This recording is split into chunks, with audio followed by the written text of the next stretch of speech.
இப்ப நம்ம 4வது கேள்விக்கு போலாம் பாஸ்டர். இந்த தசம பாகம் இருக்கு இல்லையா? உலகம் மொத்தமுமே கிறிஸ்தவ வட்டாரத்துல ஒவ்வொரு டினாமினேஷன்ல ஒவ்வொரு மாதிரி இருக்கு. இப்போ நிறைய இடத்துல இந்த காணிக்கையை குறித்து தசம பாகத்தை, அதுவும் குறிப்பா தசம பாகம் காணிக்கைகள்ல இப்போ சிஎஸ்ஐல நாங்க சின்ன வயசுல இருந்தப்போ வருஷத்துக்கு எப்படி நிறைய கவர்ஸ் வரும். அதை நம்பர்ஸ் இப்போ எனக்கு ஞாபகம் இல்லை, நிறைய கவர்ஸ் உண்டு. இப்போ ஆர்சிலையும் வந்து ஒய்ஃப் சொல்லுவாங்க, அவங்களுடைய அம்மா வந்து ஆர்சி பேக்ரவுண்டு. பெந்தகோஸ்து சபை சொல்லவே வேணாம், ஒவ்வொரு சர்வீஸ்லையும் காணிக்கையை பற்றி பேசுவாங்க. அதுவும் மெயினாக இந்த தசம பாகம் குறித்து இல்லையா? அப்போது தசம பாகம் ஆக்சுவலாக புதிய ஏற்பாட்டில் இருக்கா இல்லையா, அதை நம்ம செலுத்த வேண்டியது அவசியமா இல்லையாங்கிறத அது கொஞ்சம் சொல்லுங்க பாஸ்டர். அதே மாதிரி இந்த காணிக்கையை குறித்து இப்போ நமக்கு நீங்க அதிகமா இயேசு கிறிஸ்துவனுடைய போதனைகளை மையப்படுத்தி தான் உங்களுடைய மெசேஜ் இருக்கு. நீங்க அவர் என்னதான் சொல்றாரு காணிக்கையை குறித்து புதிய ஏற்பாடுல, இல்ல அவர் இல்லைன்னா அந்த அப்போஸ்தலர் உபதேசம் என்ன நமக்கு சொல்லி கொடுக்குது, நாம என்ன செய்யணுங்கிறத அது கொஞ்சம் விளக்கமா சொன்னீங்கன்னா நல்லா இருக்கும் பாஸ்டர். தேவனுக்கு மகிமை உண்டாவதாக. நாம் இப்போது நீங்கள் வைக்கிற அடுத்த கேள்விக்கு விடை பார்க்கிறோம். அது என்ன கேள்வி? தசம பாகம் பைபிளில் இருக்குதா, புதிய ஏற்பாட்டில் என்ன சொல்லியிருக்கு என்கிற காரியத்தை கேட்கிறீர்கள். நாம் அதை சிந்திக்கிறோம். தேவன் நமக்கு உதவி செய்யட்டும். முதலாவது தசம பாகம் என்றால் என்ன என்பதை நாம் புரிந்து கொள்ள வேண்டும். அது லேவியர் 27ஆம் அதிகாரம் 30வது வசனத்திலே தசம பாகம் கர்த்தருக்கு பரிசுத்தமானது, அதை லேவியருக்கு கொடுக்கணும், காணிக்கையை கொடுக்கணும் என்கிற வசனத்தை பார்க்குறோம். அது லேவியர் 18:21 அது லேவியின் புத்திரத்தில் கொடுக்கணும். ஏன் கொடுக்கணும்னு, அவங்களுக்கு பங்கு சுதந்திரம் கிடையாது. இஸ்ரவேல் தேசத்தை 10 பங்காக தான் பிரிக்கணும், லேவி 11 பங்காக தான் பிரிக்கணும். லேவி கோத்திரத்துக்கு கொடுக்க வேண்டாம், நான் அவங்களுக்கு சுதந்திரம்னு சொல்லி ஒரு ஏற்பாட்டை செஞ்சுருக்கிறதா பைபிள் சொல்கிறதுனால, எனக்கு நல்ல கவனிங்க, கர்த்தருக்கு எதை எதை எந்த வடிவத்தில் எந்த ரீதியில் கொடுக்கணும்னு ஒருவர் தீர்மானிக்கிறாரோ அது எல்லாவற்றையும் கர்த்தருடைய ஊழியக்காரனாக நியமிக்கப்பட்டிருக்கிற ஆசரிப்பு கூடாரத்தில் வேலை செய்கிற லேவி கோத்திரத்தார் அல்லது லேவியர் இடத்துல தான் கொடுக்க வேண்டும் என்பதுதான் பழைய ஏற்பாட்டில் சொல்லப்பட்டிருக்கிறதான ஒரு காரியம். அது எண்ணாகமம் 18:24 நம்ம வாசிக்கலாம். நீங்கள் வசனத்தை வாசிச்சிட்டிங்கன்னா இது உங்களுக்கு கன்ஃபார்ம் ஆயிரும். இதுதான் அடிப்படையில் சொல்லப்பட்டிருக்கிற காரியம். யாத்திராம 25:2 நீ காணிக்கையை கொண்டு வர சொல்லு. ஆமாம், எல்லார்கிட்டையும் காணிக்கையை கொண்டு வர சொல்லு என்று சொல்லுகிற ஒரு காரியத்தை பார்க்குறோம். எதுக்குன்னா, ஆசரிப்பு கூடாரத்தில் இருக்கிற காரியங்கள் எல்லாம் செய்யணும் இல்லையா? அந்த இறைப்பணி செய்கிறவருடைய காரியங்கள் எல்லாம் அங்கே நிறைவேற்றப்படணும் இல்லையா? அதுக்காக வேண்டி நீ காணிக்கையை கொண்டு வர சொல்லு என்கிறதான காரியம் சொல்லப்பட்டிருக்கிறது. மல்கியா 3ஆம் அதிகாரம் 10ஆம் வசனத்தில் என் ஆலயத்தில் ஆகாரம் உண்டாயிருக்கும்படி தசமபாகங்களை கொண்டு வாங்க, அப்போ இடம் கொள்ளாமல் போக மட்டும் நான் அவங்களை ஆசீர்வதிப்பேன் என்று சொல்கிற வார்த்தை. இங்கே என்ன கவனிக்கிறோம்? ஆலயத்தில் சரீர பிரகாரமான ஆகாரம் உண்டாக வேண்டும், தேவனுடைய வார்த்தையாகிய ஆவிக்குரிய ஆகாரமும் உண்டாக வேண்டும். அது உண்டாகிறதுக்காக வேண்டி நீங்கள் தசமபாகம் காணிக்கலாம் இங்கே கொண்டு வந்து விடுங்கள், ஆலயத்தில் கொண்டு வாருங்க என்கிறது சொல்லப்பட்டிருக்கிற காரியம். கொஞ்சம் புரிஞ்சிட்டிங்க? அப்போ நியாயப்பிரமாணத்தில் சொல்லப்பட்டது அது தேவனுடைய கட்டளையாக இருந்தது, அது இறை பணிக்காக கொடுக்கப்பட வேண்டிய காரியமாக இருந்தது. அதை கொடுத்தா உங்களுக்கு நான் நன்மை செய்வேன் என்கிற விஷயம் எல்லாம் பைபிள் நியாயப்பிரமாணம் பழைய ஏற்பாட்டில் இருக்கிறது உண்மை, அதை நாம் மறக்கப் போவதில்லை. இப்போ இயேசுவின் சுவிசேஷத்துக்குள்ளே வரும்போது இந்த தசம பாகம் காணிக்கையை பற்றிய நிலைப்பாடு என்ன என்பதுதான் நம்முடைய முக்கியமான சிந்தையாக இருக்கிறது. இப்போ லூக்கா 11ஆம் அதிகாரத்தில் 42ஆம் வசனத்தில் வேத பாரகரே பரிசேயரு உங்களுக்கு ஐயோ, நீங்கள் வந்து தசம பாகம் காணிக்கைலாம் ரொம்ப கரெக்டாக கொடுக்குறீங்க, ஆனால் விசேஷித்த நீதியும் இரக்கத்தையும் மற்ற காரியங்களையும் விட்டுடுறீங்க, விசுவாசத்தையும் அன்பையும் விட்டு விடுகிறீர்கள் அப்படின்னு சொல்லிட்டு அவைகளையும் செய்ய வேண்டுமே இவைகளையும் விடாதிருக்க வேண்டுமே என்ற வார்த்தை அதில் இருக்கு. ஆக தசம பாகம் கொடுப்பதை முழுமையாக நிறுத்தி விடுங்கள் என்று ஆண்டவர் இந்த பகுதியில் சொல்லலை. இது கவனிக்க வேண்டிய விஷயம். அதை செய்யுங்க. அதுக்கு கூடுதலான இப்போ வந்து தசம பாகம் கொடுப்பேன், அடுத்த வீட்டுக்காரன் பட்டினியாக கிடக்கிறான் உதவி செய்ய மாட்டேன், எதிர் தெருவில் உள்ள ஒரு நிர்பந்த தேவையில் இருப்பான் அவனுக்கு உதவ மாட்டேன், நான் எனக்கு சர்ச்சில் தான் தசம பாகம் கொடுப்பேன்னு சொல்லாத, அது அநாகரிகம். நீ அங்கே செய்யுங்க. பக்கத்தில் இருந்தால் ஒரு சின்ன தேவையில் இருந்தால் அவன்கிட்ட முடிஞ்சதை செய்கிறதுல என்ன தப்பு, ஏன் செய்யப்படாது, புரிஞ்சிருக்கீங்கன்னு நினைக்கிறேன். நல்லது. ஆக தசமபாகம் கொடுப்பது தவறு என்றோ அதை நிறுத்தி விடுங்கள் என்றோ கொடுக்காமல் இருங்கள் என்று சொல்லாமல் அவளையும் செய்யுங்க, அவங்கள அதை விட விசேஷமான காரியத்தை செய்யுங்கள் என்பதை ஆண்டவர் குறிப்பிடுகிறார். மற்ற 5:20 வேத பாரகர் பரிசேயர் என்பவருடைய நீதியிலும் உங்கள் நீதி அதிகமாக இராவிட்டால் நீங்கள் தேவனுடைய ராஜ்யத்தில் பிரவேசிக்க மாட்டீர்கள். இப்போ வேத பாரகர்கள்லாம் தசமபாகம் கொடுக்குறாங்கன்னா அதை விட அதிகமான அளவுக்கு நம்முடைய செயல்நிலை இருக்க வேண்டும் என்பதை இந்த வசனம் நமக்கு சுட்டி காட்டுவதை நீங்கள் எளிதாக புரிந்து கொள்வீர்கள். 2 கொரிந்தியர் 8ஆம் அதிகாரத்தில் முதல் 5 வசனத்தில் மக்கதோனியா நாட்டு சபையார் கொடிய தரித்திரமுடையவர்களாக இருந்தும் அவர்கள் உற்சாகமாய் கொடுத்தார்கள். தரித்திரத்தில் இருந்தாங்க, நாங்கள் நினைச்சதை விட கூடுதல் கொடுத்தாங்க, திராணிக்கு மிஞ்சி கொடுத்தாங்க. இங்கே 10% தசம்னா 10% இல்லையா, 10 இங்கே 10% கொடுத்தாங்கன்னு சொல்லலை, தரித்திரம் திராணிக்கு மிஞ்சி கொடுத்தார்கள். முதலாவது தங்களையே எங்களுக்கு கொடுத்துட்டாங்க, தங்களையே ஆண்டவருக்கும் ஊழியக்காரர்கள் கையில் ஒப்படைச்சிட்டாங்க. எல்லாம் நாங்கள் உம்முடையவர்கள் உம்முடைய அடிமைங்கிற மாதிரி கொடுத்துட்டாங்க. அதுக்கு பிறகு தங்களுக்குரிய எல்லாத்தையும் கொடுத்துட்டாங்க, முடிஞ்சு போச்சுல்ல, தங்களையே கொடுத்துட்டாங்கன்னா அப்புறம் ரிமைனிங் என்ன இருக்க முடியும், எல்லாவற்றையும் கொடுத்தார்கள் என்ற ஒரு செயல்நிலை இருந்திருப்பதை அந்த பகுதியிலே நாம் பார்க்கிறோம். இவ்விதமாக நீங்கள் மார்க் 12:42-43 ஒரு விதவை 2 காசு தான் போடுறா, அது எல்லாரையும் விட அதிகமாய் போட்டாள், தசம் இல்லை, தனக்கு உண்டான எல்லாத்தையும் போட்டுட்டா. அது ஆண்டவர் விசேஷமாய் சுட்டி காட்டுகிறத அந்த பகுதியில் பார்க்குறோம். நீங்கள் லூகாஸ் விசேஷத்திலே அப்போஸ்தலர் 2ஆம் அதிகாரம் 44-45 வசனத்தில் வரும்போது ஆதி திருச்சபையார் எல்லாத்தையும் விற்று வீடுகளோட நிலங்களை விற்று கொண்டாங்க வச்சுட்டாங்க, முழுசாக வச்சுட்டாங்க, தேவை உள்ளவர்களுக்கு பகிர்ந்து கொடுத்தாங்க. நம்புறது கஷ்டமாக இருக்குல்ல, அப்படிப்பட்ட ஒரு சூழ்நிலையும் இருந்திருக்கிறது. மற்ற 19:21 ஒரு ஐஸ்வர்யம் உள்ள வாலிபம் வர்றோம், நித்திய ஜீவனுக்கு என்ன செய்யணும், கட்டளைகளை நியாயப்பிரமாணம் கிடைக்கும், அவன் என்ன குறவுண்டுன்னு கேட்குறான். ஆண்டவர் சொல்றார், நீ பூரண சர்க்குணராக இருக்க விரும்பினால் நீ பூரண அனுபவம் இருக்குப்பா. சில வேலைனாக்கி உனக்கு நியாயப்பிரமாணத்தை சொல்ல அனுபவம் இருக்கு, அது ஒன்று.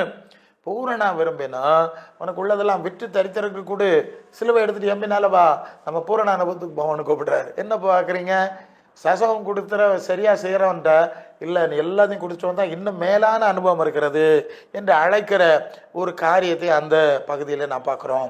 மற்ற 19:27 பேதுரு சொல்றாரு, எல்லாத்தையும் விட்டு உம்மை பின்பற்றினோமே என்று சொல்றாங்க. என்ன புரிஞ்சுங்க, தசமபாகம் காணிக்கைங்கிறது நியாயப்பிரமாணம், அதை விட கூடுதலாக நம்ம செயல்படணுங்கிறது இயேசுவின் பிரமாணங்க.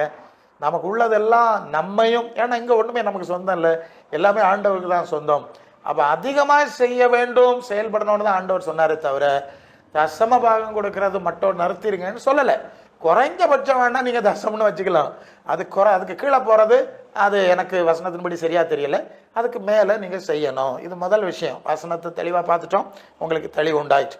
இப்போ மற்ற 10:10 வேலையாள் கூலிக்கு பாத்திரனா இருக்கிறான்னு சொல்றார். எனக்கு வேலையா ஒருத்தன் போனா அவனுக்கு கூலி இருக்கு, கூலி கொடுக்கணும் அப்படின்னு ஆண்டவர் சொல்றார். இப்போ இந்த கூலி தான் பழைய ஏற்பாட்டில், இந்த கூலியை தான் தசமபாகம் காணிக்கையெல்லாம் நீங்கள் ஊழியக்காரனுக்கு அல்லது லேவி கோத்திரத்தாருக்கு கொடுங்க என்று சொல்ற விஷயத்துல அங்கே சொல்லுகிற ஒரு காரியத்தை கொடுக்கும்படி சொல்லுகிற ஒரு காரியத்தை நாம் பார்க்கிறோம்.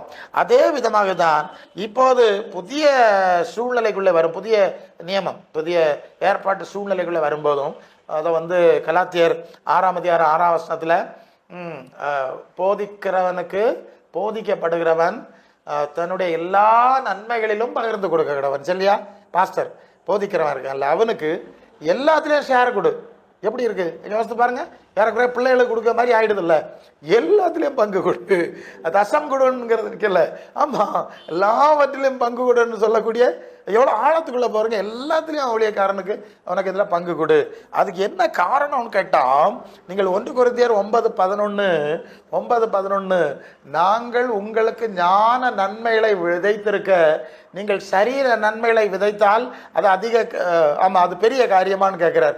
நீங்கள் நாங்கள் உங்களுக்கு பரலோகத்துக்கு போகிற காரியங்கள் எல்லாம் தரோம்ல, உங்களுக்கு கூலி வேலைக்கு வர்றான், ஒரு வேலைக்கு வந்தால் அவனுக்கு 1000 ரூபா சம்பளமா இப்போ ஏதோ குறைஞ்ச சம்பளம் இருக்கு. இன்னொரு இடத்துல போனால் ஒவ்வொன்றுக்கும் இவ்வளவுன்னு இருக்குது, இவ்வளவு கட்டி வச்சாதான் இதை செய்வோம், இவ்வளவு கட்டி வச்சாதான் ஸ்கூல்ல ஏற்றுவோம், அப்படிலாம் நிறைய கண்டிஷன்ஸ் வைக்கிறாங்க. எல்லாம் நிறைய செய்கிறாங்க, தாராளம் செய்கிறாங்க, கட்டம் வாங்கி எல்லாம் கண்மூடித்தனமாக செஞ்சிடறாங்க. செஞ்சுதான் ஆகணும், வேற வழி இல்லை, காரியம் நடக்காது. மண்ணுக்கு போகிற வாழ்க்கைங்க, மலர் விளையத்தில் மண்ணில் வைக்கிற வாழ்க்கை, அது வரைக்கும் நடக்கிற காரியத்துக்கு நீங்கள் இவ்வளவு கவனமாக அதை கொடுத்து இவ்வளவு கொடுக்கணும் நடக்கணும் நீங்கள் தீவிரப்பட்டா நித்திய ஜீவனுக்கு உங்களுக்கு வழி நடத்துகிறான்ல. நித்திய ஜீவன், பரலோக ராஜ்யம், முடிவில்லாத மகிழ்ச்சியான வாழ்வு, புதிய சரீரம், புதிய அதுக்கு வேலை செய்கிறான்ல. அந்த ஊழியக்காரங்க என்ன கொடுக்கணும்? அது பிரசங்கியாருக்கு இவ்வளோ காணிக்க கொடுக்கணுமா? 100 ரூபா கொடுத்தா போதாதா? 200 கொடுத்தா போதாதா? கூலிக்காரனுக்கு இது நான் இதெல்லாம் எங்களுக்கெல்லாம் அந்த மாதிரி காணிக்கைன்னு பேசுறது அவ்வளோ விருப்பம் கிடையாதுங்க. ஆனால் தேவனுடைய மனநிலையை சொல்கிறேன்ல, அவர் மனுஷன் முகத்தை பார்க்குறான், அவர் இருதயத்தை பார்க்குறாரு. என்ன தான் நீங்கள் முகஜாலம் எங்கள்கிட்ட பண்ணினாலும் மனசுல என்ன இருக்கு? நீங்க என்ன எவ்வளவு கனம் பண்றீங்க, என் ஊழியக்காரில் எவ்வளவு கனம் பண்றீங்க, உலகத்தை எவ்வளவு கனம் பண்றீங்க, உலகத்தின் ஊழியக்காரனை எவ்வளவு கனம் பண்றீங்கன்னு அவர் பார்ப்பார்ல, பார்க்கணும்ல. ஓகே, ஆக இப்போ அந்த காணிக்கை அல்லது தசம பாகங்கிறது அதை பற்றி உங்களுடைய மனநிலை உங்களுக்கு ஒரு தெளிவு கிடைச்சிருக்கோம். இனி இயல்பாகவே நீங்கள் சிந்தித்து சரியான முடிவுக்கு வர முடியும். 1 தீமோத்தேயு 6:17-18 ஐஸ்வர்யவான்களுக்கு புத்தி சொல்லணும் சொல்லியிருக்கு. எங்களுக்கு என்ன சொல்லணும்? நீ நித்திய ராஜ்யத்தில், அதாவது பரலோகத்தில் பொக்கிஷங்களை சேர்த்து வைக்கும்படி, வருங்காலத்துக்கு நல்ல ஆதாரத்தை பரலோகத்தில் சேர்த்து வைக்கும்படி நீ தாராளமாக கொடுக்கணும், உதார குணமுள்ளவனாக இருக்கணும் இல்லையா? அப்படி கொடுக்கறதுல ஐஸ்வர்யவானமாக இருக்கும்படி அவனுக்கு கட்டளையிடணும். ஏன்னா இதெல்லாம் கர்த்தர் கொடுக்கறது, இது எல்லாவற்றையும் கொடுக்குற தேவனுக்காக நீ கொடுக்கறதுல கவனமாக இருக்கணும்னு அவனுக்கு போதிக்கணும்னு சொல்லியிருக்கு. இப்போ புரியுதா? இங்கே தசம்னு சொல்லலைங்க, தாராளம்னு சொல்லியிருக்கு. தெளிவாக சொன்னால் பரலோகத்தில் உனக்கு எவ்வளோ பொக்கிஷம் சேரணுமோ அதை கேற்ப கொடு. மற்ற 6:20-21 பரலோகத்திலே பொக்கிஷத்தை சேர்த்து வைங்க, பூலோகத்தில் சேர்த்து வச்சா எல்லாம் போட்டுட்டு போகணும், அங்கே சேர்த்து வைங்க. அதனால பரலோகத்தில் பொக்கிஷம் எப்படிங்க சேர்ப்பீங்க? பரலோகத்தில் பொக்கிஷம் எப்படி சேர்ப்பீங்க?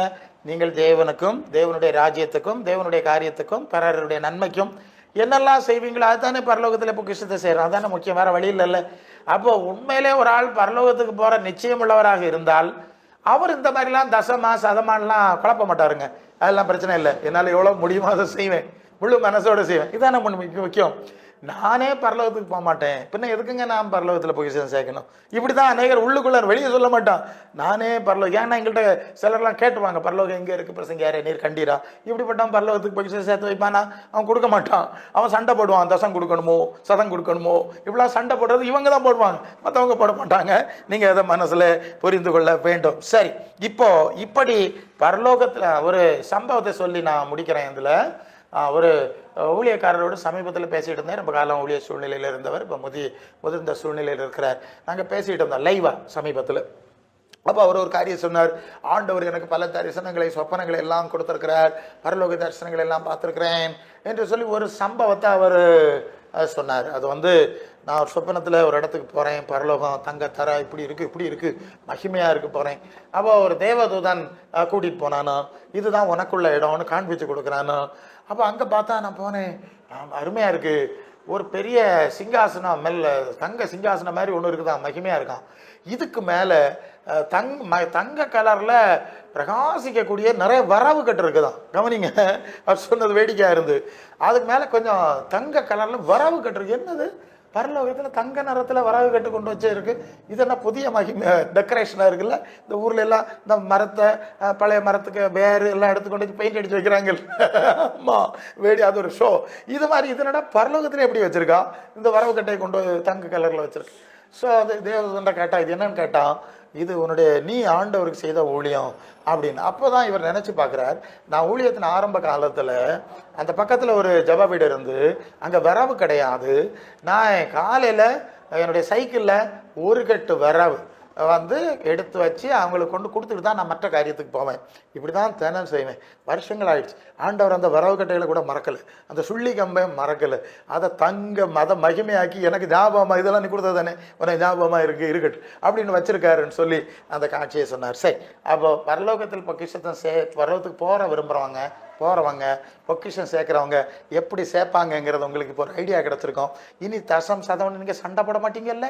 சரி, முழு மனசோடு உற்சாகமாக உங்களை கர்த்தருக்கு கொடுங்க. மக்கதோனிய நாட்டு சபையார் முதலாவது அவர்களை அப்போஸ்தலர்கள் கொடுத்த தங்களை கொடுத்தார்கள். அதுக்கு பிறகு தங்களுக்கு உரியவளை கொடுத்தாங்க. நீ தங்களுக்கு உரியவளை கொடுத்துட்டு ஒன்றை கொடுக்காம இருக்காது. பூமியில் உயர்ந்த ஸ்தானம் ஏறுறதுக்கு பேங்க் மாதிரி இதை நினைச்சிடாத. ஆமாம், அதை நான் சொல்லிடுறேன். யோவான் 14:27 உலகம் கொடுக்குற பிரகாரம் இந்த உலகத்தில் நான் தரப்போகிறது கிடையாது. மகிமையிலே நிறைவாக்குவேனா.